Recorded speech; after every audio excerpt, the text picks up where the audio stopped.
If you had told me 10 years ago that my own parents would sue me for buying a house, I probably would have just laughed.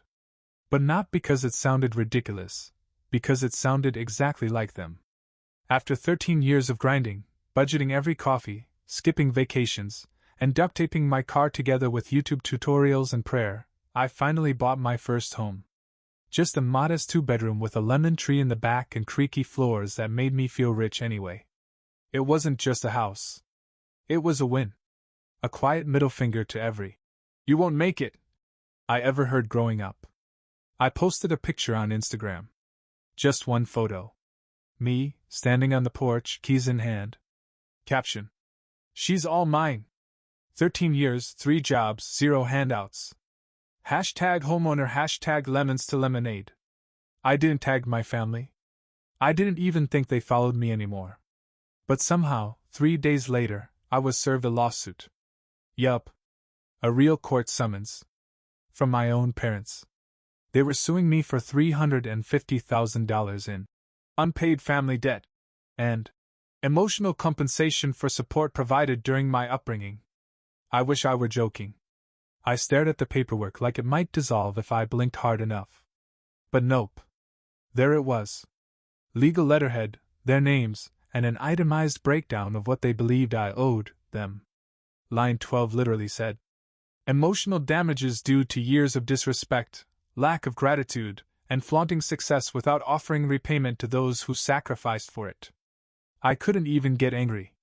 My brain short-circuited at flaunting success. Bro, I bought a house with vinyl floors. My living room ceiling fan still rattles like a haunted tambourine. Let me rewind. I'm the oldest son. The invisible one. My brother Kyle. He was the prodigy, the miracle baby, the future of our family. The sun rose and set on his GPA. He got the good meals, the good attention, the good grief when he messed up. They called his mistakes learning experiences. Mine were disappointments. By 15, I was bagging groceries and secretly using half my paycheck to cover my parents' phone bill. By 17, I was told I wouldn't be getting help for college, because you're the independent one, you'll figure it out. And I did. I worked. I stacked jobs. I skipped parties. I slept 4 hours a night for years. My first car had to be started with a screwdriver. My first apartment had mold. My first client stiffed me for $900 and I cried in a Taco Bell parking lot. But I kept going. Because no one was coming to save me. Meanwhile, Kyle got $40,000 to launch a wellness app that never left beta. When it failed, they told him, "At least you tried." When I said I wanted to buy a house someday, my dad literally laughed. "On what, good vibes and frozen burritos?" I ate that. Swallowed it. Smiled. But I didn't forget. So when I posted that photo of my new house, I wasn't showing off. I was breathing for the first time in years. That house was everything I never got: stability, space, peace. A door that didn't slam in my face. And that's what triggered them. Not the money. The fact that I did it without them. I called my mom after I got the court papers. Not to scream, just to confirm it was real. She picked up on the second ring. "Hello?" she said, like she hadn't just legally stabbed me in the ribs. "I got served today," I said. "You really filed the lawsuit?" A pause. Then her voice, sharp and cold. "We raised you. You owe us." I felt something in me snap. Not loudly. Not violently. Just, cleanly. Like a cord finally gave out after years of tension. "I've given you everything I ever had," I said quietly. "And when I finally gave myself something, just once, you came to take that too?"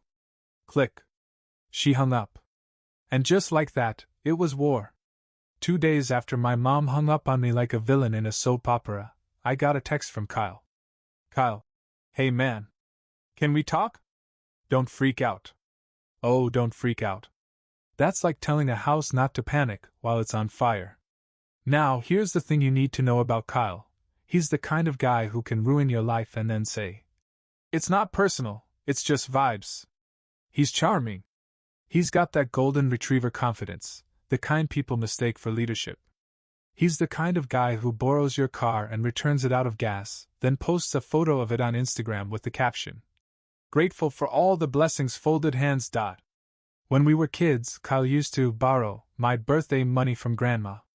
My parents would shrug and say, 'He's your brother, don't be so greedy.' I didn't respond to his text. So he called. I let it ring the first time. Then I picked up the second, because I knew he wouldn't stop until he got his moment. 'Yo,' he said like we were boys. 'You busy?' 'Kyle,' I said flatly. 'Why are you calling?' A pause. Then the fake sigh he always does when he's about to drop some manipulative nonsense. 'I heard about the lawsuit,' he said.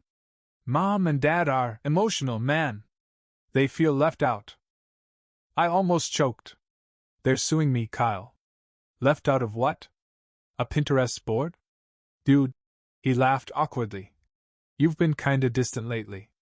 You bought a house and didn't even tell anyone.' 'Oh, I'm sorry. Was that before or after I paid off Dad's truck loan? Or when I covered Mom's dental surgery? Maybe I should have mailed out invites.' Silence. Then, and I swear I'm not making this up, he said, 'Look, I know they're being dramatic, but you gotta admit you wouldn't be where you are without the family.' My brain short-circuited. I had to take the phone away from my ear and just stare at it like it had betrayed me. 'They didn't help me,' I said. 'They drained me.' 'Come on,' he said. 'Dad coached your little league team. I was 10. That was before he skipped my high school graduation because he didn't feel like driving in traffic. They fed you, clothed you, gave you a roof.' 'Barely. I started paying them rent at 16. You got a car. I got a lesson in responsibility.' 'Okay, fine,' he snapped. 'But what's $350,000 to you now? You bought a house, right? You're doing good. Maybe just give them something so we can all move on.' And there it was. The ask? Kyle's calls are never just checking in. They're chess moves. And I was the pawn with a credit score. 'You talk to them,' I said slowly. 'They put you up to this.' Silence. Then he sighed. 'They're scared, bro, things are tight. Dad hasn't worked in a while, Mom's retirement fund's almost gone. And they think the solution is to sue their own son?' I asked. 'That's your family's version of problem solving? They just want recognition, man. They feel like you left them behind.' 'No,' I said coldly. 'I got out. There's a difference. Here's the wild part. They really believe they were entitled to my success. Like my house was built on their sacrifices. But here's what they never talk about. They never visited me during college. Never helped with tuition. Never asked how I was eating when I worked 2 jobs and lived off instant noodles. Never said, 'I'm proud of you,' when I landed my first real job. They only called when the bills came due. Kyle was the one with potential. I was the one with utility. Need help moving? Call me. Need money for Mom's emergency dental? Me. Need a cosigner? Me. But make a life of my own? That's betrayal. I hung up on Kyle mid-sentence. No warning. No goodbye. 5 minutes later, he texted. 'Kyle. Wow. Real mature. They're gonna win, you know.' Kyle again. 'If you just handled this privately, none of this would have happened.'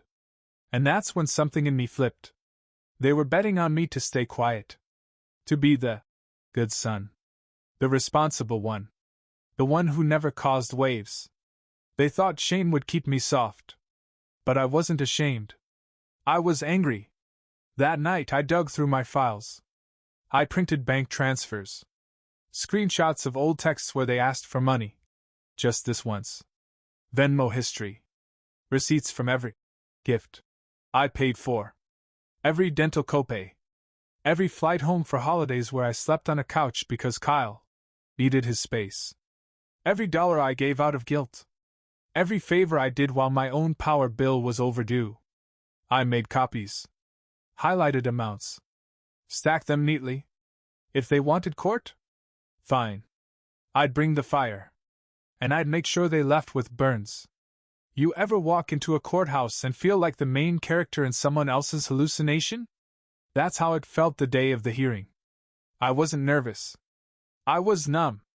Like I'd been through every emotion already: shock, betrayal, rage, grief, and now I was just running on coffee and petty fumes. My lawyer, Cassidy, was sharp enough to shave concrete. She'd been a friend of a friend referral who agreed to take my case the second I showed her the lawsuit. She read it, blinked once, then said, "They're trying to sue you for existing?" "Pretty much," I said, with interest. She leaned back in her chair, popped the cap on a Mont Blanc pen, and said, "Let's ruin their day." I liked her instantly. The courtroom was nothing like TV. No dramatic lighting or gasps from the gallery. Just beige walls, a tired judge, and the faint smell of stress and printer toner. I wore a navy button-down. Nothing flashy. Just clean and calm. Kyle wasn't there, apparently too busy, working on something big. Which probably meant designing another failed merch line for his non-existent fanbase. My parents were already seated. My mom gave me that tight smile she reserves for funerals and Facebook posts. My dad wouldn't even look at me. He sat with his arms folded, like a king at a child's chess tournament. Their lawyer was exactly what you'd expect: gray hair, expensive watch, smile like a tax audit. The judge asked us to keep things civil. Then the circus began. Their lawyer stood up first. "Your Honor," he began, with the kind of slow dramatic flair usually reserved for courtroom dramas and soap operas.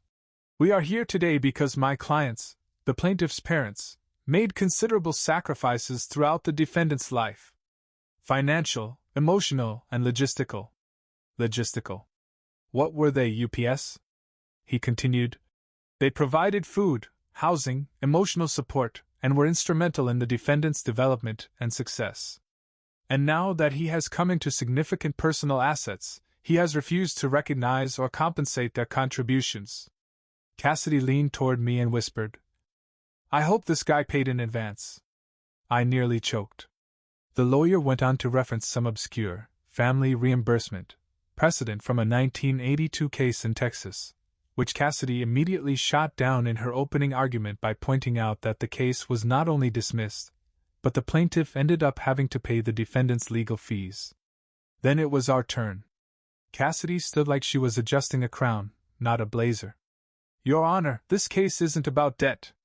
It's about entitlement. The plaintiffs are attempting to retroactively charge their son for being raised." She held up a packet. "What we have here are receipts. Actual receipts. Over 40 documented instances of the defendant providing financial assistance to his parents. Totals exceeding $28,000 over the past 6 years alone." She handed a copy to the judge. "Exhibits A through are detailed direct transfers, medical payments, and bill coverage, all unreciprocated. Exhibits S through W are screenshots of text messages where the plaintiffs repeatedly refer to these payments as help, not loans. No repayment was ever discussed." My mom's face was rapidly approaching. Lemon sucking in a wind tunnel territory. Cassidy wasn't done. "Furthermore," she said, her voice steady, "the plaintiffs claim emotional distress. But, Your Honor, we have correspondence showing that the moment the defendant posted about his home purchase, a modest property, bought entirely with his own income, the plaintiffs responded not with pride or congratulations, but with legal action." She let that hang. "The timing, Your Honor, suggests this is not about fairness. It's about resentment. About control. About a family dynamic where one child is treated as a bank account while the other is treated like royalty." That last line?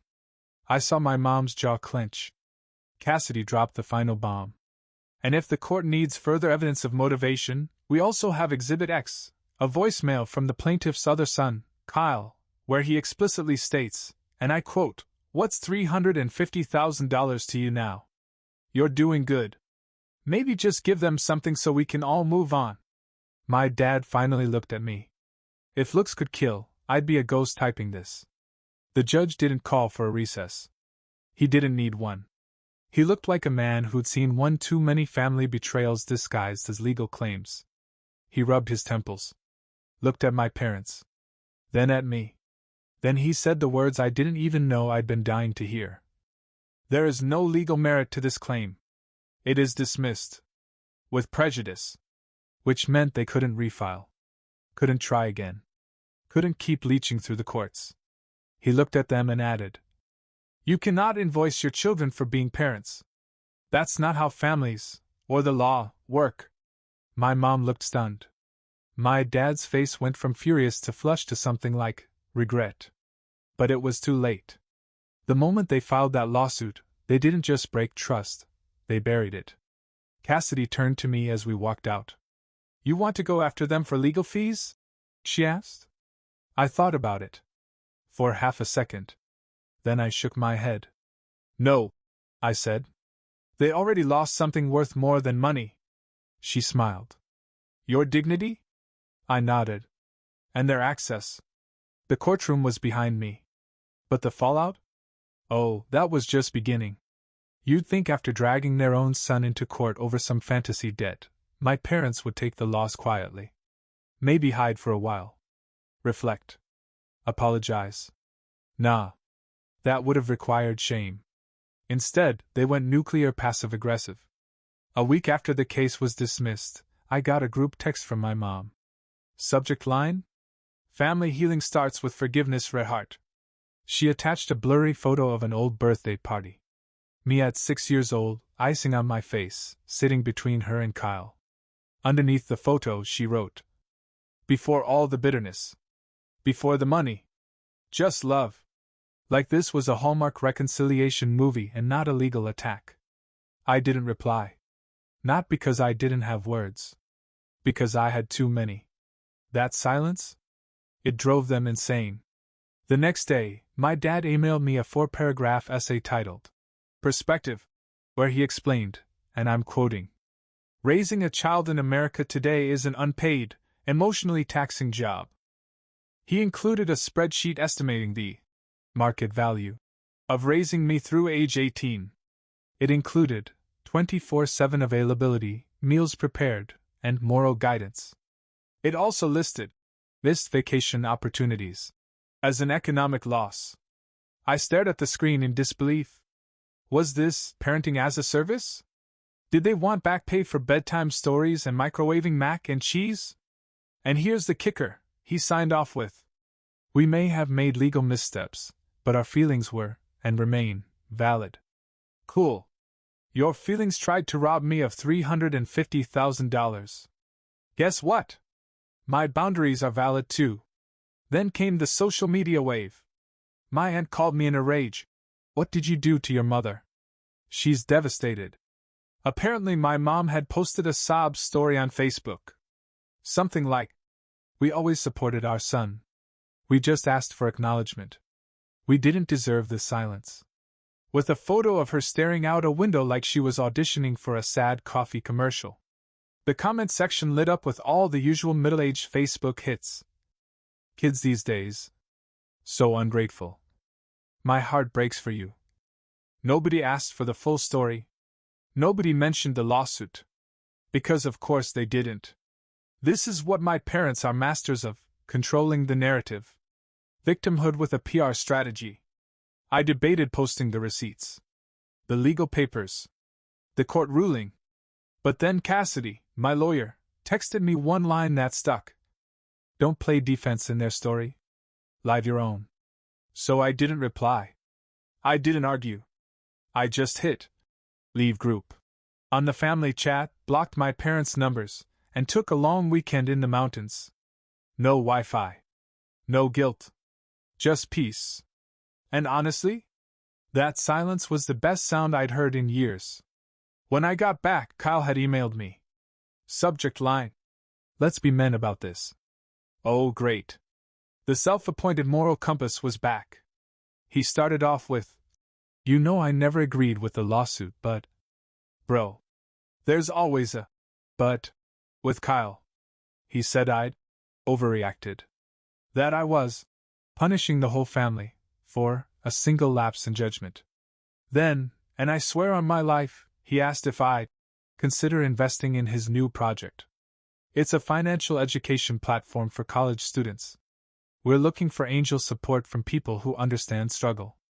I stared at the screen like it had personally insulted me. He wanted me to invest in him after he watched our parents sue me and said nothing? I didn't reply. I didn't even delete it. I printed it. Framed it.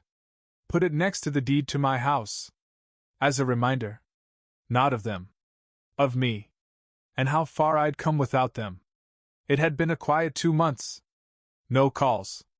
No lawsuits.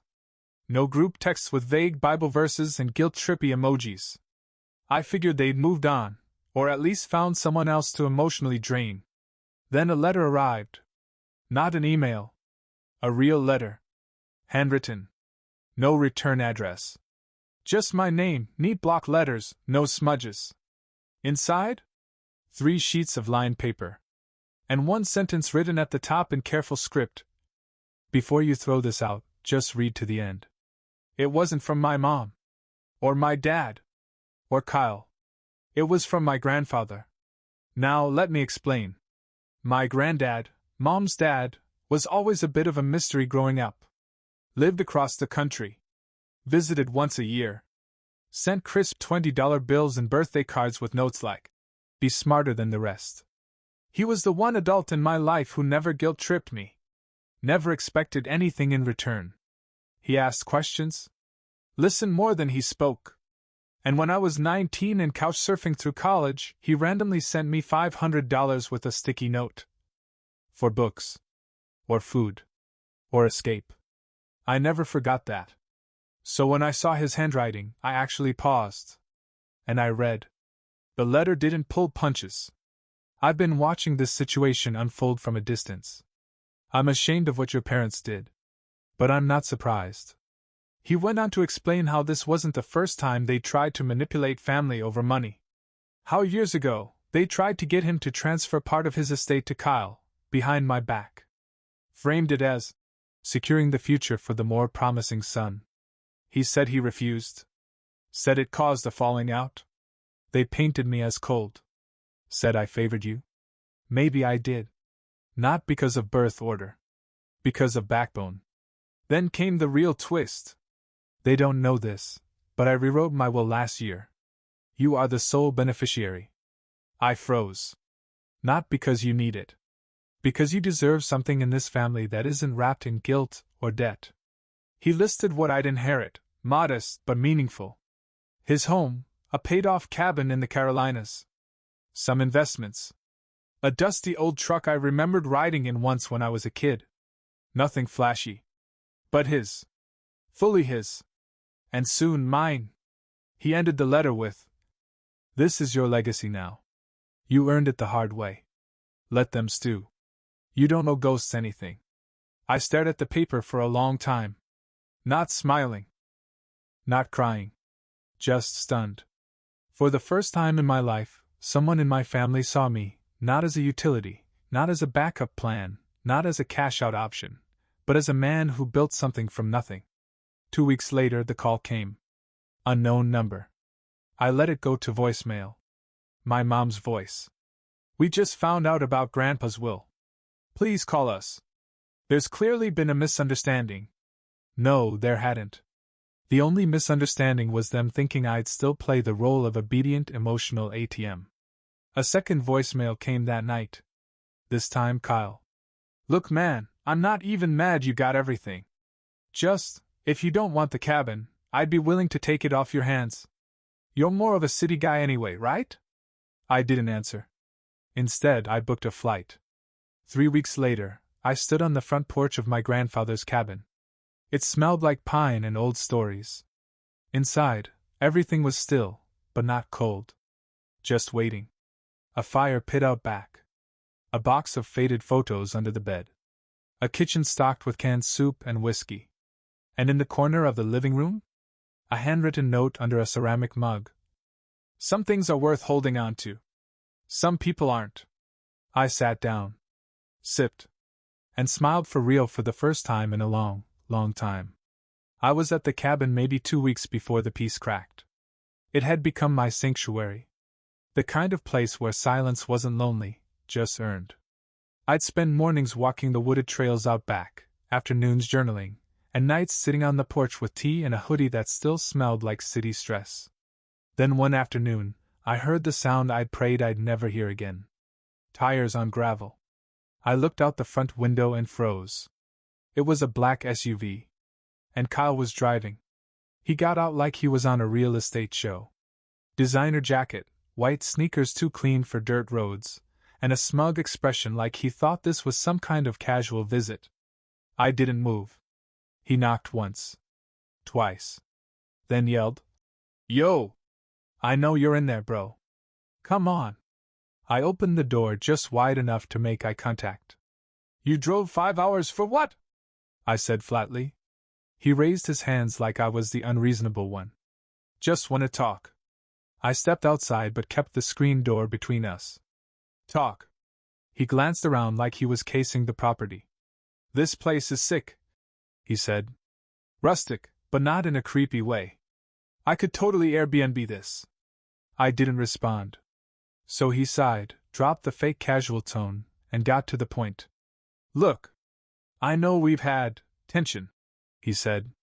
"But this whole inheritance thing? It's got the family spiraling." I blinked. "You mean it's got you spiraling?"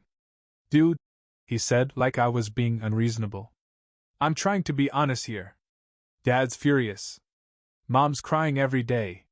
This place was supposed to go to all of us. It wasn't," I said calmly. "And they know that." He shifted his weight. "Yeah, well, they think you manipulated Grandpa." That made me laugh. "Right," I said. "I manipulated the one man in the family who actually treated me like a human." Kyle's jaw clenched. "Look," he said. "I came to make a deal." I tilted my head. "A deal?" He pulled out a folder from the passenger seat of his car. Inside? A printed proposal. A real one. Logo, mission statement, fake statistics, the works. Kyle and Company, an eco-luxury retreat startup. He laid it out like he was pitching to a Shark Tank judge. "I want to convert this place into a high-end getaway. Fire pits, guided hikes, wellness weekends. I've got a friend who does SEO.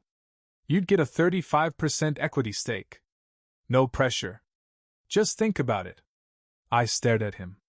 This man, this actual human person, had shown up uninvited to the only place I had left untouched by drama, and tried to monetize my grief. "You're not serious," I said. He grinned. "I'm always serious about opportunity." I laughed once, then opened the screen door fully. Not to let him in, to hand him the key. Not the cabin key. A plastic key fob to a storage unit back home. "What's this?" he asked. "Everything I paid for over the years," I said. "Receipts, bills, emails. If you want something from me, start there. Pay that back, and maybe I'll consider it." He blinked. "You kept all that?" "Of course I did," I said. "Because deep down, I always knew one day you'd try to act like you earned something you never built." Kyle scoffed. "You're bitter." "No," I said. "I'm finally at peace. Which is why you need to leave." He didn't. Not immediately. He stood there for a full minute, like he was trying to decide whether to blow up or fake humility. Then he said something that told me everything I needed to know. "You think this is over, don't you?" I just smiled. "No, Kyle. I know it is." And I shut the door. He peeled out 5 minutes later. Kicked up a cloud of dust so thick it took an hour to settle. But inside? I felt lighter than I had in years. Because Kyle didn't realize that the real inheritance wasn't the cabin, or the money. It was the freedom. And I wasn't giving that up for any price. I wasn't planning to say anything publicly. For months, I kept my circle small. Cabin life, clean inbox, peace like I'd never known. I figured I'd said everything that needed saying, in court, in silence, in shutting the damn door on every manipulation attempt that came my way. But then my mom posted again. This time it went viral. A sob story written in long-form Facebook font with dramatic paragraph breaks and cherry-picked Bible quotes. She talked about how her ungrateful son abandoned the family after getting everything he wanted. There were over 3,000 shares by the time it hit my radar. Friends of friends started messaging me. Even old coworkers reached out asking if I was okay. One guy from high school asked if the GoFundMe my parents launched was legit, the one titled, "Help Two Loving Parents Heal After Betrayal Broke a Heart." They were asking for $100,000. 2. Recover emotional losses from family separation. That was it. That was the final straw. I opened my laptop, took a deep breath, and wrote one post. Just one. It started like this. Hi. I'm the son who abandoned his family. The one who paid off his parents' debt while they called him selfish. The one who was sued for $350,000 for buying a house they didn't help pay for. Then I laid it all out. The lawsuit. The bank transfers. The Venmo receipts. The voicemail from Kyle. The court's dismissal. My grandfather's letter. The cabin. The pitch deck Kyle showed up with like I was a walking ATM. I didn't include anger. Just facts. You cannot invoice your child for raising them. You cannot sue someone for escaping your dysfunction. And you cannot rewrite history just because Facebook gives you a share button. I ended it with this. This is the last time I speak on the matter. I didn't lose a family. I walked away from a debt collection agency dressed like one. Then I logged off. The post hit harder than I expected. 10,000 shares in 24 hours. Thousands of comments. Most from strangers. Some from people who had known my parents for years and finally saw the truth. My inbox flooded with messages like, "My mom's the same way. Thank you for writing this. I cried reading this. I thought I was alone. You just gave me permission to walk away." And one that hit hardest. "You didn't just end a lie. You started someone else's truth." As for my parents, they went silent. The GoFundMe disappeared within 2 days. No apology. No retraction. Just digital smoke where their pity parade used to be. Kyle tried to clap back with some cryptic Instagram story. Not everything needs to be public. Loyalty clout. Which was hilarious, coming from the guy who once live-streamed himself unboxing his own birthday gifts. I didn't respond. I didn't need to. Because here's the thing. They played every card they had. And I still didn't fold. I didn't need revenge. I had peace. I didn't need validation. I had truth. And I didn't need them. Not anymore. 6 months later, I hosted my first real holiday at the cabin. Just a few friends. Chosen family. People who'd seen me and stayed. We grilled on the porch. Laughed until we cried. Someone brought homemade cider. Someone else brought pie. And when the fire burned low, someone asked, "Do you miss them?" I stared at the flames for a while. And I said, "I miss the version of them I made up. The one I hoped existed." Then I leaned back. Took a deep breath. But no. I don't miss who they are. Because sometimes, healing isn't fixing what broke. It's building something better in the space they used to fill. And that's a house worth fighting for.